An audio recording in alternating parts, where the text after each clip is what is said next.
السلام علیکم معزز سامعین، امید ہے آپ خیریت سے ہوں گے۔ ایک بار پھر سے خوش آمدید اس چینل کے اوپر۔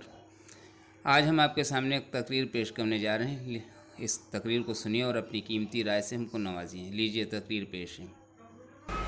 الحمد للہ رب العالمین والعاقبۃ للمتقین والصلاة والسلام علی سید الانبیاء والمرسلین وعلى آلہ واصحابہ اجمعین، اما بعد۔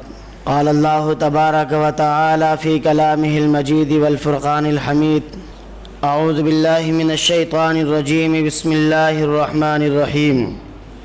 اینما تکونوا یدرککم الموت ولو کنتم فی بروج مشیدہ۔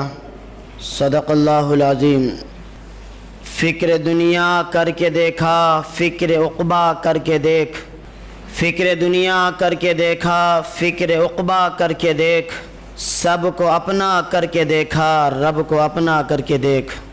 معزز سامعین، محترم بزرگوں، عزیز ساتھیوں، گزشتہ جو بیان ہوا تھا اس کا اینڈ اور آخر یہ تھا، الکیس من دان نفسہ وعمل لما بعد الموت۔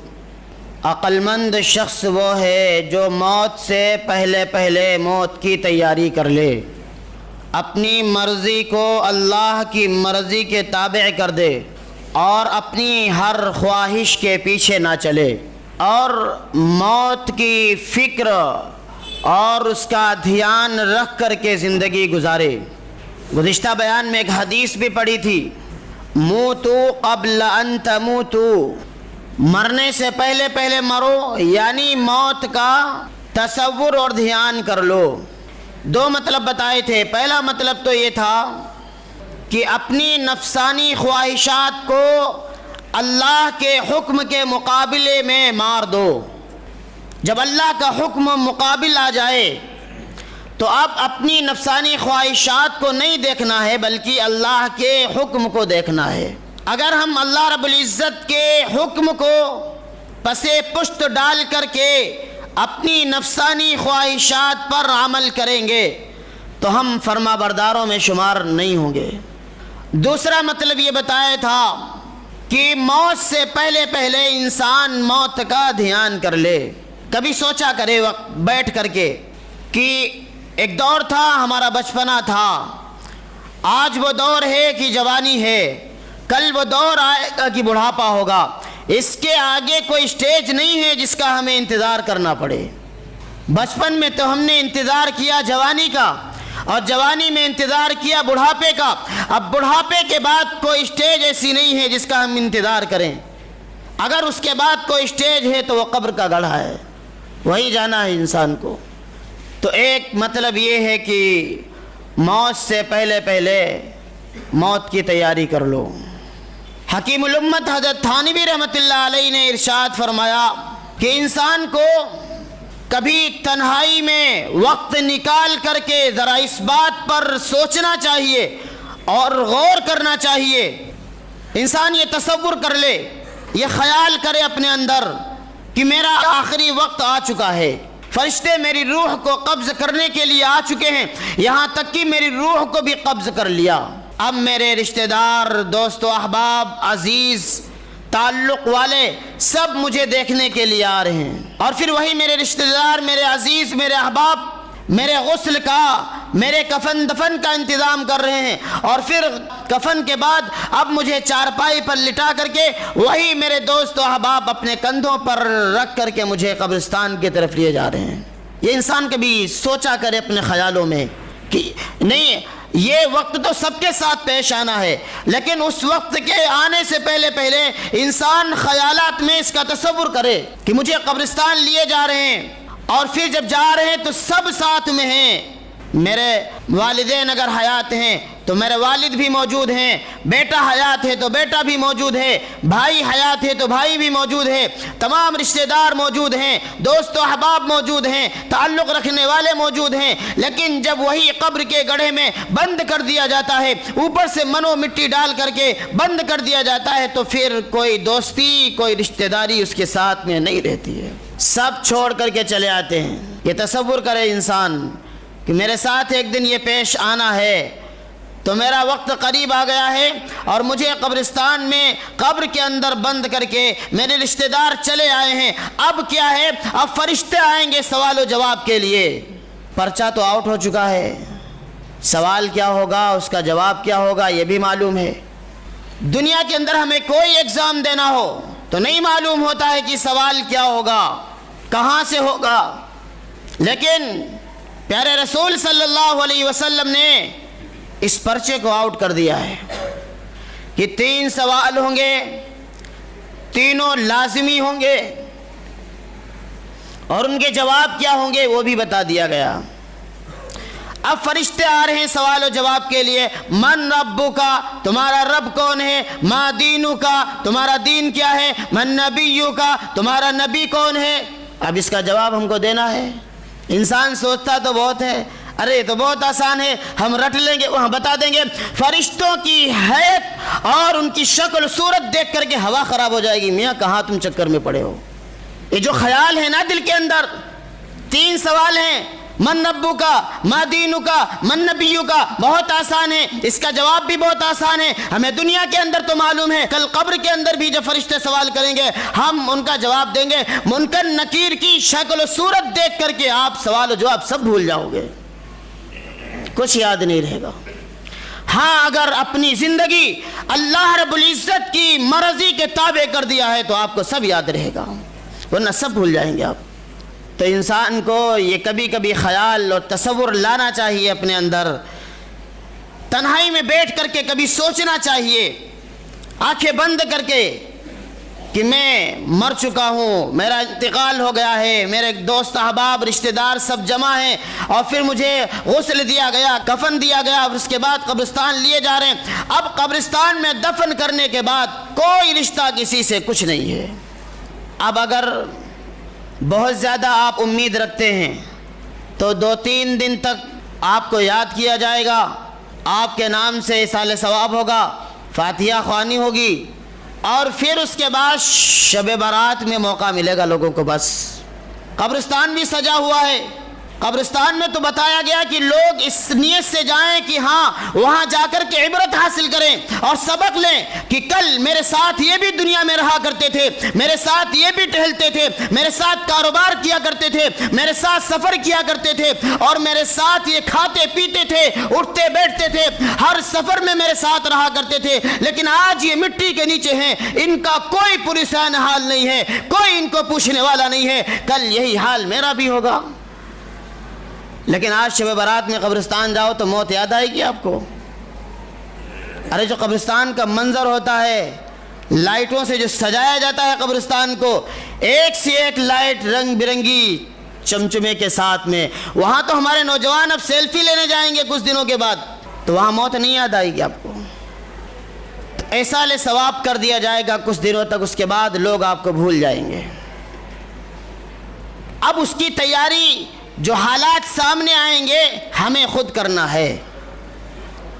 حضرت عبد الرحمن بن ابو نعیم ایک بزرگ گزرے ہیں، ان کے زمانے میں ایک شخص کے دل میں یہ خیال آیا کہ میں مختلف علماء سے، محدثین سے، فقہا سے ایک سوال کروں گا، اور وہ سوال یہ ہے کہ اگر آپ کو معلوم ہو جائے کہ کل آپ کا آخری دن ہے، ایک دن بچا ہے آپ کی زندگی کا، تو اب آپ اس دن کو کس طرح گزاریں گے؟ اس جو بچا ہوا جو دن ہے، اس دن کو آپ کس انداز سے، کس طریقے سے گزاریں گے؟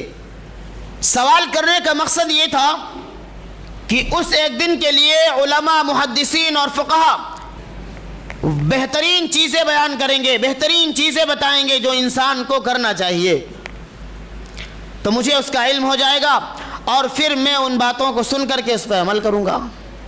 مختلف علماء سے، محدثین سے، فقہا سے سوال کیا تو سب نے الگ الگ جواب دیا۔ عبد الرحمن بن ابو نعیم کے پاس جب آئے، ان سے جب سوال کیا تو انہوں نے اس کے جواب میں یہ فرمایا کہ میں تو وہ دن بھی اسی طرح گزاروں گا جس طرح میں ہر دن کو گزارتا ہوں۔ کیوں؟ اس لیے کہ میں نے شروع سے اپنی نظام الاوقات کو، اور اپنی زندگی گزارنے کا جو طریقہ ہے اس انداز میں ہم نے اختیار کر رکھا ہے کہ اب میں یہ سوچ کر کے زندگی گزارتا ہوں کہ میرا کون سا دن آخری ہو جائے. میں ہر دن اس انداز سے گزارتا ہوں کہ ہو سکتا ہے کہ یہ دن میرا آخری ہو جائے. اگر آج کا دن آخری نہیں ہوا تو کل کا دن بھی اسی انداز سے گزارتا ہوں کہ ہو سکتا ہے یہ دن آخری ہو جائے. تو اب جو انسان اس انداز سے گزار رہا ہے کہ کون سا دن میرا آخری ہو جائے تو اس کے سامنے کتنی فکر رہتی ہوگی آخرت کی. تو انہوں نے اپنے نظام الاوقات کو اس انداز سے ڈھالا. فرمانے لگے کہ اب اس کے اندر کسی نئے عمل کے اضافے کی گنجائش ہی نہیں ہے. تو انسان کو ہر وقت ہر لمحہ یہ سوچ کر کے گزارنا چاہیے کہ کون سا گھنٹہ اور کون سا دن آخری ہو جائے. 2 موتیں ہوئی ہمارے آپ کے ہاں کل ایک پرسوں میں. یہ سبق دیتی ہے ہمیں اس بات کا. ظہر کی نماز پڑھی اچھے خاصے عصر میں انتقال ہو گیا ہے. 11 بجے لوگوں سے ملاقات ہوئی اچھے خاصے ظہر میں انتقال ہو گیا ہے. اب ہماری سوچ یہ ہے کہ وہ حادثہ ان کے ساتھ پیش آیا, ہمارے ساتھ تو نہیں آیا. ارے نہیں آیا ہے تو آئے گا. پرسوں کسی اور کی باری تھی, کل کسی اور کی باری تھی. آج ہم میں سے کسی کی باری ہو سکتی ہے اور کل ہم میں سے کسی کی باری ہو سکتی ہے. کوئی دیکھ کے نہیں آیا ہے کہ میری زندگی کا بھی 1 مہینہ باقی ہے. اس لیے ہر لمحہ یہ فکر رہنا چاہیے اور یہ سوچ کر کے زندگی گزارنا چاہیے کہ میرا رب مجھ سے راضی ہو جائے. ہم دنیا سے سب کچھ اللہ سے بھی مانگتے ہیں نا, تو سب کچھ اللہ سے مانگ لیتے ہیں. دنیا مانگ لیتے ہیں, دنیا جہان کو مانگ لیتے ہیں, لیکن اللہ سے اللہ کو نہیں مانگتے. ہم کبھی موقع ملے ہاتھ اٹھانے کا بارگاہ الہی میں تو ہم سب کچھ مانگ لیتے ہیں. ہماری صحت اچھی رہے, بچوں کی شادیاں اچھی ہو جائیں, کاروبار اچھا چل جائے, بلڈنگ اچھی بن جائے, گاڑی اچھی ہو جائے, سب کچھ مانگ لیتے ہیں. لیکن اللہ سے یہ نہیں کہتے کہ اے میرے رب مجھ کو اپنی رضا نصیب فرما. پیارے حبیب صلی اللہ علیہ وسلم دعا کیا کرتے تھے, اللہم انی اسألک حبک, اللہ میں تجھ سے تیری محبت کا سوال کرتا ہوں. اللہم انی اسألک منک, اے اللہ میں آپ سے آپ کو مانگتا ہوں. کبھی اللہ کو مانگ کر کے دیکھو. سب کچھ مانگ لیتے ہو اور جس کا سب کچھ ہے اسی کو نہیں مانگتے ہو. ایک بادشاہ تھے, کئی بیویاں تھیں, باندی تھی ایک. اس باندی سے بادشاہ کو بہت لگاؤ تھا. اب جو بیویاں تھیں ان کو حسد ہونے لگا کہ بادشاہ سلامت کو اس باندی سے اتنا لگاؤ کیوں ہے. تو بادشاہ نے ایک دن آزمانے کے لیے یہ اعلان کیا کہ جس کو جو چیز چاہیے اس کے اوپر ہاتھ رکھ دے, میں اعلان کر دوں گا وہ اسی کی ہو جائے گی. بادشاہ نے اعلان کیا کہ جس کو جو چیز چاہیے وہ اسی کے اوپر ہاتھ رکھ دے, میں اعلان کر دوں گا وہ اسی کی ہو جائے گی. اب باقیہ بیویوں نے, کسی نے گاڑی کے اوپر, کسی نے بنگلے کے اوپر, کسی نے مکان پلاٹ کے اوپر, سب نے جائیداد کے اوپر ہاتھ رکھا. اب وہ باندی کھڑی ہوئی ہے بادشاہ کے سرہانے, پنکھا ہلا رہی ہے. بادشاہ نے اس سے کہا تو بھی کچھ مانگ لے. اب وہ کہنے لگی, بادشاہ سلامت مجھے امید ہے کہ جو چیز میں مانگنا چاہتی ہوں اگر میں مانگ لوں تو مجھے نہ دی جائے. بادشاہ نے کہا کہ نہیں, میں نے سب کے لیے اعلان کر دیا ہے, جو جس چیز کے اوپر ہاتھ رکھ دے گا میں اس کو وہ چیز دوں گا. تو اس باندی نے بادشاہ کے سر کے اوپر ہاتھ رکھ دیا کہ مجھے تو آپ چاہیے بس. اب بادشاہ سلامت جس کے ہو گئے, بادشاہت اس کی ہو گئی, سلطنت اس کی ہو گئی, ساری حکومت اس کی ہو گئی. ایسے ہی اللہ کو جب مانگ لو گے تو ساری دنیا آپ کی ہو جائے گی, سارا کام آپ کے حکم کے مطابق ہوگا. ہم سب کچھ اللہ سے مانگ لیتے ہیں, اللہ ہی کو نہیں مانگتے ہیں. موت کی فکر رکھو ہر وقت. حضرت بہلول مجذوب کا واقعہ میں نے سنایا تھا. حضرت بہلول کا واقعہ ہمارے لیے کافی ہے. وہ تھے تو مجذوب قسم کے آدمی, لیکن باتیں بڑی حکیمانہ کیا کرتے تھے. بادشاہ نے جو چھڑی ان کو دی تھی امانت کے طور پر کہ بہلول جو تمہیں اگر اس دنیا میں تم سے زیادہ بھی کوئی بیوقوف مل جائے تو یہ چھڑی میری طرف سے اس کو ہدیہ کر دینا. اب بادشاہ سلامت جب خود بیمار ہوئے تو اب وہ چھڑی لے کر کے آئے ہیں بادشاہ سلامت کے پاس. دنیا کے اندر دیکھا کرتے تھے کہ بادشاہ سلامت جب کوئی سفر کیا کرتے ہیں تو مہینوں سے اس کی تیاری پہلے ہوتی ہے اور لاؤ لشکر, فوج اور ساز و سامان سب تیار کیا جاتا ہے. آج بادشاہ سلامت دنیا سے رخصت ہو رہے ہیں تو کوئی تیاری نہیں ہے. تو بہلول نے وہ چھڑی آپ کو جب دی تھی کہ بادشاہ سلامت جو چھڑی آپ نے دی تھی مجھے, وہ چھڑی جب سے میرے پاس آئی میں نے بہت تلاش کیا، مجھ سے زیادہ بیوقوف میں نے بہت تلاش کی، اس دنیا میں نہیں ملے، لیکن آج آپ ملے ہیں مجھے۔ کہ آپ دنیا کا کوئی سفر کیا کرتے تھے تو اس کی تیاری اتنی ہوا کرتی تھی، اور آج آپ دنیا سے جا رہے ہیں تو آپ کی کوئی تیاری نہیں ہے، آپ سے بڑا بیوقوف کوئی نہیں ہے۔ یہ سن کر بادشاہ ہارون رشید کی آنکھوں میں آنسو جھلک آئے اور کہنے لگے کہ ہاں بہلول، ہم تو تمہیں بیوقوف سمجھتے رہے، لیکن تم نے بات بڑی حکمت کی ہے۔ میں نے اپنی پوری زندگی کو یوں ہی برباد کر دیا اور آخرت کی کوئی تیاری نہیں کی ہے۔ آج ہم سے گناہ ہو جاتے ہیں، گناہ ہو جانا بڑی بات نہیں ہے۔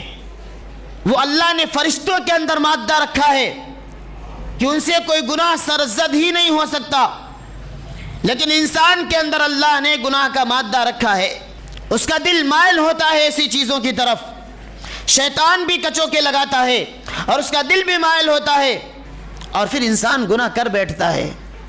جہلا تو چھوڑیے، علماء سے غلطیاں ہو جاتی ہیں، انبیاء سے غلطیاں ہو گئیں۔ گناہ ہو جانا بڑی بات نہیں ہے، لیکن گناہ ہو جانے کے بعد گناہ پر اڑے رہنا یہ بڑی بات ہے۔ بھائی گناہ حضرت آدم علیہ السلام سے بھی ہوا تھا اور شیطان سے بھی ہوا۔ شیطان نے سجدے کا انکار کیا اور حضرت آدم علیہ السلام نے اس درخت سے فائدہ اٹھایا جس درخت سے باری تعالیٰ نے منع فرمایا تھا، تو گناہ دونوں سے ہوئے۔ لیکن جب حضرت آدم علیہ السلام سے گناہ ہوا، انہوں نے فرمایا قالا ربنا ظلمنا انفسنا، اے ہمارے رب، اے ہمارے پروردگار، ہم نے اپنی جان کے اوپر، ہم نے اپنے نفس کے اوپر ظلم کیا ہے، وَإِن لَمْ تَغْفِرْ لَنَا، اور اگر آپ ہم کو معاف نہیں کریں گے، آپ ہماری بخشش نہیں فرمائیں گے، وَتَرْحَمْنَا، اور ہم پر رحم نہیں فرمائیں گے، لَنَكُونَنَّ مِنَ الْخَاسِرِينَ، تو ہم نقصان اٹھانے والوں میں سے ہو جائیں گے۔ توبہ کر لی اللہ کی بارگاہ میں، لیکن شیطان نے جب انکار کیا، ابا واستکبر، انکار کیا اور تکبر جتلایا، انا خیر منہ، میں بہتر ہوں آدم سے، خلقتنی من نار وخلقتہ من طین۔ حضرت آدم علیہ السلام کو آپ نے مٹی سے پیدا کیا اور مجھے آگ سے پیدا کیا، اور آگ کی صفت ہے بلند ہونا اور مٹی کی صفت ہے پست ہونا، تو گناہ ہو جانا کوئی بڑی بات نہیں ہے، لیکن گناہ ہو جانے کے بعد گناہ پر اڑے رہنا یہ بری بات ہے۔ حضرت آدم علیہ السلام نے توبہ کی، شیطان اڑا رہا، تو گناہ کرنے کے بعد گناہ پر اڑے رہنا یہ شیطانی عمل ہے، اور گناہ ہو جانے کے بعد توبہ کر لینا یہ انسانی عمل ہے۔ آج ہماری اور آپ کی ذات سے گناہ ہو رہے ہیں، ہو جاتے ہیں، گناہ کوئی بڑی بات نہیں ہے، لیکن اب اس کے لیے ہمیں وقت نکالنا ہے، ندامت اور شرمندگی کے آنسو بہانا ہے بارگاہ الہی میں، اور توبہ کرنا ہے اللہ سے۔ ہمیں مانگنا نہیں آتا اللہ سے، لیکن اللہ دینا جانتا ہے۔ آپ مانگیے اللہ سے، اپنے گناہوں کی بخشش طلب کریے، اور پھر عزم مصمم اور یہ پختہ ارادہ رکھیے کہ ہم کوئی گناہ اب سے نہیں کریں گے۔ یہ انسان جب صبح اٹھے تو اپنے نفس سے ایک معاہدہ کرے، جب باہر نکلے تو ایک معاہدہ کر لے کہ ہم کسی کو اپنے ہاتھ سے اور کسی کو اپنی زبان سے کوئی تکلیف نہیں دیں گے، اور جو ہم کاروبار کرنے کے لیے نکلے ہیں اس میں بھی اس بات کا دھیان رکھیں کہ ہم کاروبار میں کوئی ایسا کام نہیں کریں گے جو اللہ رب العزت کی ناراضگی کا سبب بنے۔ اور پھر جب شام کو آدمی بستر پر لیٹے تو پھر محاسبہ کرے، جانچے اپنے آپ کو 24 گھنٹے کے وقت کو کہ ہم نے جو صبح اپنے نفس سے معاہدہ کیا تھا، عہد کیا تھا، اس عہد کو ہم نے پورا کیا ہے یا نہیں، ہم نے اپنے ہاتھ سے اپنی زبان سے کسی کو تکلیف تو نہیں دی ہے، اور جس کاروبار کے لیے ہم نکلے تھے اس کاروبار میں کوئی ایسا کام تو نہیں کیا ہے جو ہم نے اپنے اللہ کو ناراض کر دیا ہو۔ اگر کوئی ایسا کام ہوا ہو ناراضگی والا تو اب اپنے نفس کو سزا دو۔ سزا کیا ہے؟ روزہ رکھو، 3 دن روزہ رکھوں گا، 10 رکعت نفل نماز پڑھوں گا۔ اب جب اپنے نفس کو کچلو گے آپ اور 10 رکعت نفل نماز پڑھو گے تو اب آئندہ جو نفس ہے آپ کا نا، یہ آپ کو گناہ پر آمادہ نہیں ہونے دے گا، یہ آپ کو بچائے گا۔ کیوں؟ اگر گناہ آپ سے ہو گیا تو پھر سزا دو گے آپ، کیوں؟ 10 رکعت نفل نماز پڑھ کر کے، وہ تو ثواب کا کام ہے۔ تو اب آپ کا نفس جو ہے آپ کو گناہوں کی طرف مائل نہیں کرے گا۔ تو اپنا محاسبہ کیا کرو، معاہدہ کر لو اپنے نفس سے صبح، اور شام کو پھر محاسبہ کیا کرو، ہم نے کیا گناہ کیا ہے، کیا گناہ کیے اور کیا نیک عمل کیے۔ اگر گناہ کیے ہیں تو پھر اللہ رب العزت سے اپنی بخشش طلب کرو، معافی مانگو، اور اگر نیکیاں ہوئی ہیں تو اللہ کا شکر ادا کرو کہ باری تعالیٰ تیری ہی توفیق سے ہمیں یہ نیکیوں کی توفیق ملی ہے۔ باری تعالیٰ ہم سب کو کئی باتوں